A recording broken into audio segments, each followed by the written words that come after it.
We have learned the relevant concepts of circuits before and learned about simple circuit models.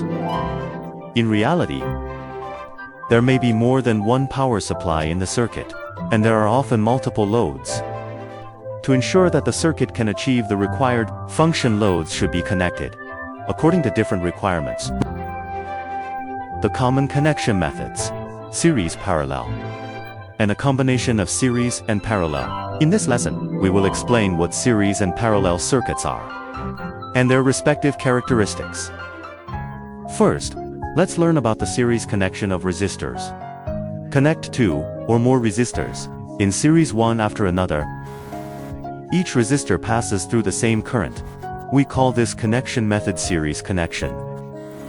As shown in the figure, the three resistors are connected head to tail. In sequence, the current through each resistor is the same. It's in series. Next, let's learn the equivalent circuit of resistors. In series, as shown in the circuit on the left in the figure, two resistors R1 and R2 are connected in series. On the left, the entire circuit can be equivalent to the circuit on the right. So, what are the characteristics of resistors in series? First, the current through each resistor is equal. Second, the total voltage of the circuit is equal to the sum of voltages on each resistor. That is, U equals U. 1加 U2. Second, the total resistance of the circuit is equal to the sum of the resistors in series. That is, R equals R1 plus R2.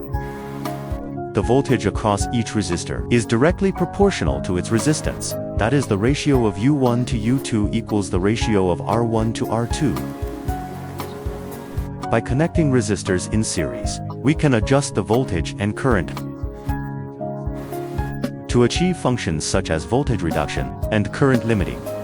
There are many applications of resistors in series. For example, to expand the range of a voltmeter, we need to connect a resistor in series with the voltmeter when the rated voltage of the load is lower than the power supply. We can use a resistor in series to divide the voltage to regulate the current in the circuit. We can also connect a resistor in series in the circuit. Next, let's learn about the parallel connection of resistors. Connect two or more resistors between two common points. Each resistor withstands the same voltage. We call this connection method parallel connection of resistors. In the circuit shown in the figure, two resistors R1 and R2 are connected in parallel on the left. The entire circuit can be equivalent to the circuit on the right. Let's take a look. What are the characteristics of resistors in parallel? First, the voltage across each resistor is equal. Second, the total current of the circuit is equal to the sum of the current in each branch. That is, I1 plus IR. Third, the reciprocal of the total resistance is equal to the sum of the reciprocals of each resistor. That is, the ratio of I1 to I2 equals the ratio of R2 to R1. Fourthly, the current through each resistor is inversely proportional to the resistance. That is, I1 over I2 equals R2 over R1. By connecting resistors in parallel, we can achieve functions such as current division. SO in automobiles. What role do series and parallel resistors play? For example, in the control circuit of the car, air conditioner uses the characteristic of series resistance, voltage division, to control the fan speed. The above is the series and parallel connection of resistors, and the characteristics of their series and parallel connection in circuits.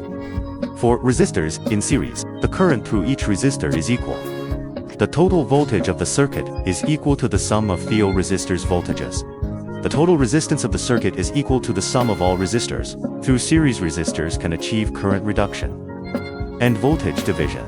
For resistors in parallel, the voltage across each resistor is equal. The total current of the circuit is equal to the sum of the currents in each branch. The reciprocal of the total resistance in parallel is equal to the sum of the derivatives of the resistors. By connecting resistors in parallel, we can achieve current division. After class, please think about how we can add resistors to change the range of an ammeter or voltmeter.